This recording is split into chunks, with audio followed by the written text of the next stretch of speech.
बघा, maintenance of nucleus seed and breeder seed in self and cross pollinated crop. तर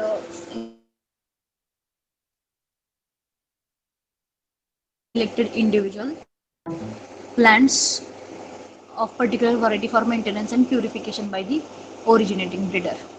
तर nucleus seed काय तर handful of original seed obtained from selected individual plant and particular variety for maintenance and purification by originating breeder. तर काय करायचं आहे, जे आपलं प्रत्येक प्लांटपासून एक हँडफुल ओरिजिनल सीड आपल्याला घ्यायचे आणि हँडफुल ओरिजिनल सीड घ्यायचे एक पर्टिक्युलर व्हरायटीचे मेंटेनन्स आणि प्युरिफिकेशनसाठी, जे काही ओरिजिनेटिंग ब्रीडर करणार आहे ते. So it is further multiplied and maintained under the supervision of qualified plant breeder. Further त्याचे मल्टिप्लिकेशन किंवा मेंटेनन्स असेल तर ते क्वालिफाईड प्लांट ब्रीडरच्या सुपरविजनमध्ये केलं जाईल to provide breeder seed provide करण्यासाठी. आपल्याला माहिती आहे न्यूक्लियस सीडपासून आपण ब्रीडर सीड प्रोव्हाइड करतो. This forms the basis for all further seed production. आणि नंतर ब्रीडर सीड आणि न्यूक्लियस सीड बेसिक सीड आहेत आपल्याला माहिती आहे. न्यूक्लियसपासून आपण ब्रीडर सीड बनवतो, ब्रीडर सीडपासून आपण ज्या फर्दर सीड असतील, फाउंडेशन सीड असेल किंवा सर्टिफाईड सीड असेल ते बनवतो. So it has the highest genetic purity and physical purity. लक्षात ठेवा, असा जर क्वेश्चन आला की which class of the seed has the highest genetic purity and physical purity, तर तुम्हाला गॅरंटेड तिथं ऑप्शन लिहायचा न्यूक्लियस सीड. नेक्स्ट आहे maintenance of nucleus seed can B divide into two groups. पहिला दोन वेने आपण तो मेंटेन करू शकतो, maintenance of newly released varieties and maintenance of established varieties. ज्या नवीन रिलीज झालेल्या व्हरायटी त्या आपण मेंटेन करू शकतो. आणि त्या दुसरी मेथड काय तर जी इस्टॅब्लिश्ड व्हरायटीज आहेत त्या आपण मेंटेन करू शकतो. तर बघा, maintenance of nucleus seed of pre release or new released varieties हा बघणार आहोत आपण. So Harrington 1952 has outlined the procedure for multiplication of nucleus seed which is given below. तर मेंटेनन्स करण्यासाठी प्रोसिजर दिलेली आहे. Sampling of variety to obtain nucleus seed. So nucleus seed obtain करण्यासाठी काय करायचं, आपल्याला पहिल्यांदा सॅम्पलिंग करायची व्हरायटीची. तो सॅम्पलिंगमध्ये काय करायचं आहे, if any crop not more than 15 new varieties should be sampled in any research station. In any crop not more than 15 new variety should be sampled. म्हणजे कुठलाही क्रॉप असू द्या, तर रिसर्च स्टेशनमध्ये कुठल्याही रिसर्च स्टेशनमध्ये 15 नवीन व्हरायटीशिवाय जास्त सॅम्पलिंग करायचं नाही आहे. So select approximately 200 plants from one of the yield trial. म्हणजे एका दुसऱ्या यील्ड ट्रायलमधून आपल्याला 200 प्लांट सिलेक्ट करायचे and discard poor deceased and inferior plant. म्हणजे पुअर डिसीज्ड असतील किंवा इन्फेरियर प्लांट असतील तर ते आपल्याला डिस्कार्ड करायचे त्यामधून. And the selected plant should be harvested 4 to 5 days before harvest to avoid shattering. तर आपल्याला काय करायचं आहे, जे सिलेक्टेड प्लांट आपण सिलेक्ट केलेले आहेत ते हार्वेस्टिंग शॅटरिंग व्हायचे 4-5 दिवस अगोदर आपल्याला ते हार्वेस्टिंग करायचे त्याचे. And all the 200 plant should be tied individually and wrapped in a cloth bag. Tied करायचं आहे आणि क्लॉथ बॅगमध्ये आपल्याला क्लॉथ बॅगने रॅप करायचं त्याला and stored till the yield results are obtained. जोपर्यंत यील्ड रिझल्ट भेटत नाही आपल्याला तोपर्यंत काय करायचं, स्टोअर करून ठेवायचे. So the bundles of the high yielding varieties are taken for further examination and the inferior varieties are discarded. तर हा जो बंडल आहे हाय यील्डिंग व्हरायटीचा तो फर्दर एक्झामिनेशनसाठी आपल्याला घ्यायचा आहे आणि त्यामधले जे इन्फेरियर व्हरायटीज असेल तर डिस्कार्ड करायचे. नंतर आहे table examination of samples. Table examination of sample दुसरी स्टेज आहे. यामध्ये काय करतो आपण, the bundles are threshed separately. म्हणजे त्यांची त्या बंडलची थ्रेशिंग करतो separately and the seed should be examined in files on the purity work board. तर ते जे सीड्स आहेत ते काय करायचे, पाईल्समध्ये आपल्याला एक्झामिन करायचे प्युरिटी वर्क बोर्डवर. त्यानंतर पाईल्स विथ अनडिझायरेबल कॅरेक्टर म्हणजे डिसीज असतील किंवा ऑफ टाईप असतील शुड बी डिस्कार्डेड. ते डिस्कार्ड करून टाकायचे. And the remaining pure seed of individual plant is sown in a variety purification nursery called nucleus seed. जे राहिलेले प्युअर सीड आहेत इंडिव्हिज्युअल प्लांटचे ते आपल्याला काय करायचे आहे, प्युरिफिकेशन नर्सरीमध्ये ते आपल्याला प्लांट किंवा सोन करायचे न्यूक्लियस सीड. ठीक आहे, तर ही दुसरी स्टेज होती. तिसरी स्टेज काय होती, location and seedling of nucleus seed. Nucleus सीडचे लोकेशन आणि seedling. So select clean fertile and in the experimental station in which same crop was not grown in previous one season. म्हणजे clean fertile experimental station आपल्याला बघायचं आहे. त्यामध्ये हाच crop आधी grow नाही केला पाहिजे एका सीझनला. ठीक आहे, म्हणजे रिपीट नाही झाला पाहिजे. and the land should be free from voluntary plant. Okay, and it should be properly isolated. Isolation distance maintained पाहिजे त्यामध्ये. The 200 or less progeny should be sown in 200 double rows in 4 series of 50 double rows in each plot. तर 200 किंवा ते disease किंवा off type plant जर त्यातले आपण discard केले असतील तर 200 पेक्षा कमी होतील ते. त्या ज्या प्रोजेनी आहे त्या 200 डबल रोज मध्ये आपल्याला सो करायचे. त्यामध्ये 4 सिरीज असतील 50 डबल रोजच्या एका प्लॉटमध्ये. So sufficient spacing should be there between and within the rows to facilitate examination of each row during the crop growth. म्हणजे क्रॉप ग्रोथ होताना त्याचं एक्झामिनेशन करण्यासाठी, इझी एक्झामिनेशन करण्यासाठी काय करायचं आपल्याला सफिशियंट स्पेसिंग ठेवायचे. ठीक आहे, जेणेकरून कुठलंही फील्ड ऑपरेशन आपल्याला इझिली करता येईल किंवा इन्स्पेक्शन इझिली करता येईल. 4th स्टेज काय आहे? Inspection of nucleus double row plots and removal of offtake. तर न्यूक्लियस डबल रो प्लॉटचं इन्स्पेक्शन करायचं आणि त्यातले जे ऑफटेक असतील ते आपल्याला डिस्कार्ड करायचे. So the double row plot should be critically examined from the seedling stage until maturity. तर सीडलिंग स्टेजपासून ते मॅच्युरिटीपर्यंत आपल्याला डबल रो प्लॉट जे आहेत ते क्रिटिकली एक्झामाइन करायचे. If any plot differ distinctly from the nucleus seed variety. एक कुठलाही प्लॉट जर न्यूक्लियस सीड व्हरायटीपेक्षा आपल्याला जर वेगळा वाटत असेल, it should be removed before flowing stage. ठीक आहे, तर फ्लोईंग स्टेजच्या अगोदर आपल्याला काय करायचं ते रिमूव्ह करून टाकायचं आहे. फ्लावरिंग असेल बरं का. After flowering and during maturity plot should be examined critically for other characters like flower colour, year head shape, seed colour etcetera. तर फ्लावरिंग नंतर किंवा ड्युरिंग मॅच्युरिटी आपल्याला प्लॉट अजून एकदा क्रिटिकली एक्झामिन करायचे दुसऱ्या कॅरेक्टरसाठी, जसं की फ्लावर कलर योग्य आहे का, इयर हेड, त्याचा shape, seed colour etcetera. And the off type should be removed before harvest. हार्वेस्टिंगच्या अगोदर आपल्याला ऑफ टाईप रिमूव्ह करायचे. When a plant is removed after flowering, all the plants or plots within 3 meters should be removed as they may contaminate the surrounding plant. म्हणजे काय करायचं आपल्याला, जे plant आपण रिमूव्ह केले फ्लॉवरिंग नंतर ऑल प्लांटमधून किंवा प्लॉटमधून, तर काय करायचं आपल्याला त्यामध्ये within 3 meters should be removed. म्हणजे एखादा आपण प्लांट जर रिमूव्ह करणार आहोत, तो डिसीज असेल तर त्याच्या साईडच्या म्हणजे त्याच्या साईडला 3 मीटरला जे काही प्लांट असतील ते पण आपल्याला रिमूव्ह करायचे, जेणेकरून ते सराउंडिंग चे जे प्लांट आहेत किंवा जे क्रॉप आहे तो कॉन्टॅमिनेट होऊ नये. नंतर लास्टची स्टेज आहे हार्वेस्टिंग आणि थ्रेशिंग. तर त्यामध्ये द रिमेनिंग प्लॉट्स बिटवीन 180 ते 200 शुड बी हार्वेस्टेड इंडिव्हिज्युअली आणि tied into bundle. Harvesting करायची आणि बंडलमध्ये टाय करायचे. The individual plots are threshed, cleaned and dried separately. प्रत्येक प्लॉट हा वेगवेगळा आपल्याला थ्रेश, क्लीन आणि ड्राय करायचा आहे. The seed of each plot should be placed on the purity work board in piles. प्रत्येक प्लॉटचे सीड हे आपल्याला पाईल्समध्ये प्युरिटी वर्क बोर्डवर ठेवायचं आहे. And examined for uniformity of seed characters. Seed कॅरेक्टरमध्ये युनिफॉर्मनेस आहे का हे बघण्यासाठी इथे एक्झामिनेशन करायचे. इफ एनी पाईल अपेअर्स टू बी ऑफ टाईप किंवा deceased, so it should be discarded. जर आपल्याला वाटत असेल की त्याला कोणता डिसीज झाला आहे किंवा ऑफ टाईप आहे तर ते आपल्याला काढून टाकायचं लगेच. All the remaining plot seed should be mixed together into one lot. All the remaining plots should be mixed together into one lot, treated with fungicide and insecticide bag. Bagged, labeled and stored as a breeder stock seed for next year. तर काय करायचं, राहिलेले जे काही seed आहे ते एकमेकांमध्ये mix करायचं आहे आणि एक लॉट क्रिएट करायचा आहे त्याचा, आणि फंगिसाईड, इन्सेक्टिसाईड वगैरे अप्लाय करायचं, त्याला बॅगिंग करायचे, लेबल करायचे आणि ते स्टोअर करायचे ब्रीडर स्टॉक म्हणून पुढच्या वर्षी वापरण्यासाठी. ठीक आहे. मेंटेनन्स ऑफ ब्रीडर सीड और प्री रिलीज्ड किंवा न्यू रिलीज्ड व्हरायटीज. हां, तर आपण वर काय यामध्ये काय बघितले आपण सुरुवातीला, म्हणजे न्यूक्लियस सीड मल्टिप्लाय करण्यासाठी कोणती प्रोसिजर वापरली जाते ते आपण बघितले. त्यामध्ये फर्स्ट आहे sampling of variety to obtain nucleus seed.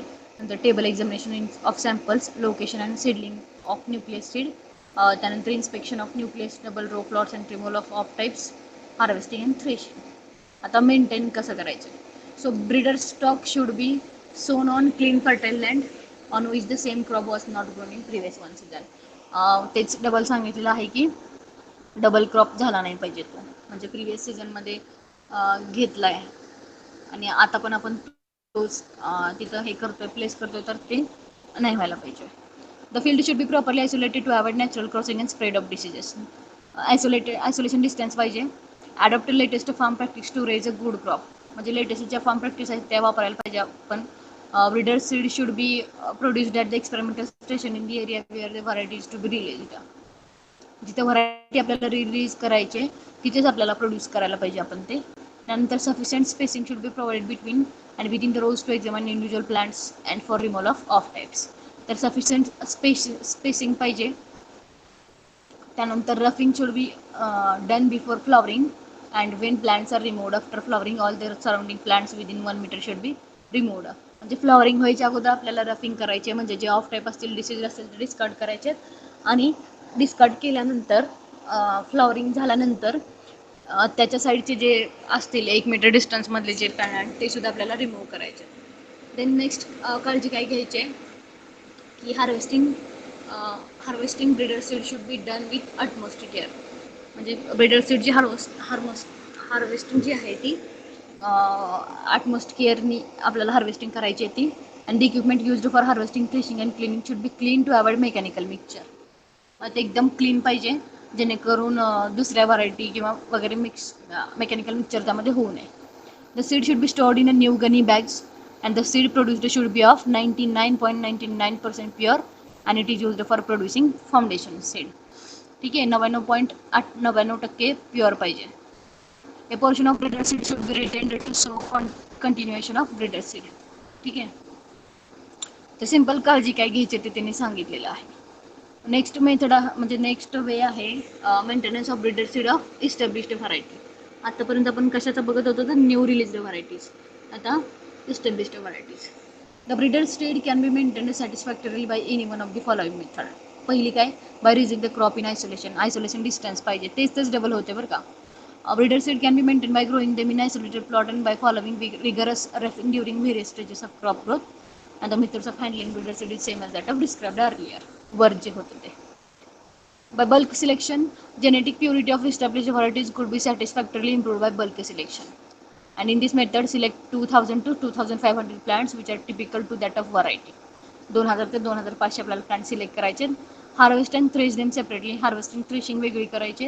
The seed of each plot are examined and any plot which shows off type किंवा डिसिमिलर वन्स आर डिस्कार्डेड. तिथं ऑफ टाईप किंवा डिसिमिलर किंवा डिसीज दिसत असेल ते काढून टाकायचे. The seed of individual plant may be grown in double row किंवा may be bulk to form the breeder stock seed. Double रोमध्ये grow करायचं किंवा बल्किंग करायचं त्याची. त्यानंतर maintenance of nucleus and breeder seed in cross pollinated crop. ठीक आहे, वर आपण काय बघत होतो तर maintenance of nucleus and breeder seed in self and cross pollinated crop आपलं टायटल आहे. तर आता आपण सेल्फ पॉलिनेटेड बघितलेली आहे. ठीक आहे, सो आता आपण नेक्स्ट पॉईंटमध्ये काय बघतो तर maintenance of breeders and nucleus seed in cross-pollinated crops. So the maintenance of varieties of cross-pollinated crop is much more complicated than self-pollinated crop. Self-pollinated crop पेक्षा ही खूप कॉम्प्लिकेटेड आहे. तर बघा, maintenance of nucleus seed of inbred line. Inbred लाईनचे जे inbred लाईननी जे nucleus seed produce होतात त्यांचा मेंटेनन्स कसा ठेवायचा. So after a hybrid has been thoroughly tested and if it is suitable, the seed of parental line must be increased in the following manner. जर आपल्याला suitable वाटला testing केल्यानंतर तर आपण पॅरेंटिंग लाईन त्याची कशी इन्क्रीज करू शकतो. पहिली मेथड आहे कशी इन्क्रीज करू शकतो, हँड पॉलिनेशन करून. Method of maintaining nucleus seed of inbred lines involve self pollination, seed pollination of combination of both. Then generally maintenance by sieving is preferred because it does not reduce the vigor. म्हणजे सिविंग केल्यानंतर सिविंग preferable आहे का तर त्यामुळं आपलं seed vigour कमी होत नाही. आता सिविंग म्हणजे काय पुढं बघूया आपण. So it is also preferable to maintain some parental material by alternate selfing and sibbing from one generation to next. म्हणजे सम पॅरेंटल मटेरियल आपण स्टोअर करून ठेवणं इम्पॉर्टंट आहे. द इंडिव्हिज्युअल सेल्फ किंवा sibbed ear should be examined critically. जे selfing झालेले किंवा सिविंग झालेले त्यांचं क्रिटिकल एक्झामिनेशन करणं गरजेचं आहे. Those which are of types of differing in any character such as texture, seed size, colour, shape etcetera should be discard. कुठलाही कॅरेक्टर जर त्यामध्ये आपल्याला वेगळा दिसत असेल तर तो डिस्कार्ड करायचा. द इंडिव्हिज्युअल सेल्फ किंवा sibbed ear may then be threshed separately and sown in ear to row method in double row plot. तर जे सेल्फ झाले, सिव्ड इयर झाले ते नंतर थ्रेशिंग करायचे सेपरेटली आणि इयर टू रो मेथडमध्ये त्यांना सो करायचं डबल रो मेथडमध्ये. The advantage of ear to row planting is that the off types from individual ears can be easily detected and controlled. लगेच आपण त्याला डिटेक्ट करू शकतो आणि कंट्रोल करू शकतो. नंतर आहे seeding of hand pollinated seed. ठीक आहे. So the hand pollinated seed should be sown in fertile land which is free from volunteer plant. म्हणजे व्हॉलेंटर प्लांट पासून फ्री असणारी हँड पॉलिनेटेड सीड आपण फर्टाईल लँडमध्ये ग्रो करायचे. त्यानंतर the same crop should not be grown in previous one season. तेच काळजी double घ्यायचे. The seed should be sown in area where the hybrid is to be released. आणि तिथंच आपण सो करायचं जिथं आपण हायब्रिड ते रिलीज करणार आहोत. ठीक आहे. नंतर थर्ड काय तर isolation. Proper isolation distance should be provided to avoid natural cross pollination and spread of disease. आता ते तुम्हाला पाठ झालं असेल डबल त्याच कन्सेप्ट रिपीट होतात. आयसोलेशन, डिस्कार्ड वगैरे वगैरे. So the isolation distance varies from crop to crop and depends on nature of contamination and direction of prevailing wind. प्रत्येक क्रॉपला आयसोलेशन डिस्टन्स वेगवेगळा आहे. अजून तो डिसीज कसा आहे किंवा ती पेस्ट किंवा तो अटॅक किंवा ते कॉन्टॅमिनेशन कसं होणार आहे म्हणजे किती अंतरावर होत आहे त्यानुसार ते ठरवलं गेलेलं आहे. So generally more isolation is required at the stage than the later stages. सुरुवाती म्हणजे या स्टेजला आयसोलेशन खूप इम्पॉर्टंट आहे बाकीच्या स्टेजेसपेक्षा. सो डिस्टन्स और time isolation can be predicted to avoid practice to avoid contamination रोखण्यासाठी आपल्याला काय करायचं आहे आयसोलेशन किंवा डिस्टन्स किंवा टाइम आयसोलेशन करायचं आहे. So inspection of double row plots and roughing. म्हणजे डबल रो प्लॉट आणि डबल रो प्लॉटचं आपल्याला इन्स्पेक्शन करायचं आणि नंतर इन्स्पेक्शन केल्यानंतर ऑफ टाईप असतील किंवा डिसीज असतील त्यांना आपल्याला रफिंग म्हणजे काढून टाकायचं आहे. So despite of making all the efforts taken to maintain purity in hybrid lines by hand pollination and adequate isolation distance, still it is not possible to achieve perfection. म्हणजे जरी आपण हँड पॉलिनेशन केलं किंवा isolation distance जरी आपण maintain ठेवला तरी आपल्या या सीड प्रोडक्शनमध्ये हायब्रिड सीड प्रोडक्शनमध्ये आपण परफेक्शन अचीव करू शकत नाही. ठीक आहे. तर त्यासाठी अजून काय करायचं the double row plots must be carefully checked for off type prior to pollen shedding. Pollen shed व्हायच्या अगोदर आपल्याला काय करायचं आहे तर इन्स्पेक्शन करायचं आहे. And it is very easy to recognise the off types because they are more vigorous than the inbred line. म्हणजे वेगळे असतात ते. ठीक आहे. अँड लास्ट आहे harvesting, drying and shelling. The nucleus seed crop can be harvested soon after it attains physiological maturity if artificial drying facilities exist. तर जर आर्टिफिशियल ड्राईंग फॅसिलिटी एक्झिस्ट असतील तर फिजिओलॉजिकल मॅच्युरिटी नंतर आपण न्यूक्लियस सीड काय करू शकतो हार्वेस्ट करू शकतो. So it is better to harvest the ear to row line separately on oils made in front of each progeny. ठीक आहे. तर काय म्हणलेलं आहे की इयर टू रो लाईन्स सेपरेटलीमध्ये आपण हार्वेस्टिंग करणं खूप बेटर आहे. And these piles should be critically examined for ear character. Ear character त्यांचे बघायचे तर आपल्याला ऑल ऑफ कलर्ड किंवा ऑफ टेक्स्चर्ड किंवा डिसीज्ड किंवा अनडिझायरेबल इयर्स असतील तर ते सॉर्ट ऑफ करायचे आणि डिस्कार्ड करून टाकायचे. If the overall percentage of types is more than 0.1%. जर ऑफ टाईपची जर ओव्हरऑल पर्सेंटेज जर 1% जास्त 0.1%पेक्षा जर जास्त असेल तर hand pollination should be done again. अजून एकदा हँड पॉलिनेशन आपल्याला करायचं. After discarding the undesirable ones remaining ears may be bulked. म्हणजे सगळे डिस्कार्ड केले आपण आपल्याला जे नको आहेत ते तर ears may be bulked and dried in clean dry bin at temperature not exceeding 43 degree Celsius. तर काय करायचं आहे इयर्स बल्किंग करायचं आहे त्यानंतर क्लीन ड्राय बिनमध्ये ते ड्राय करायचं आहे ज्यामध्ये टेम्परेचर 43 डिग्री सेल्सिअसपेक्षा जास्त नसलं पाहिजे. So after drawing selling should be done in a cleaned machine. Drawing केल्यानंतर सेलिंग करायची आपल्याला क्लीन्ड मशीनमध्ये.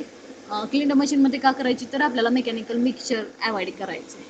So after selling the seed may be cleaned treated with fungicide insecticide properly labelled stored under ideal storage condition.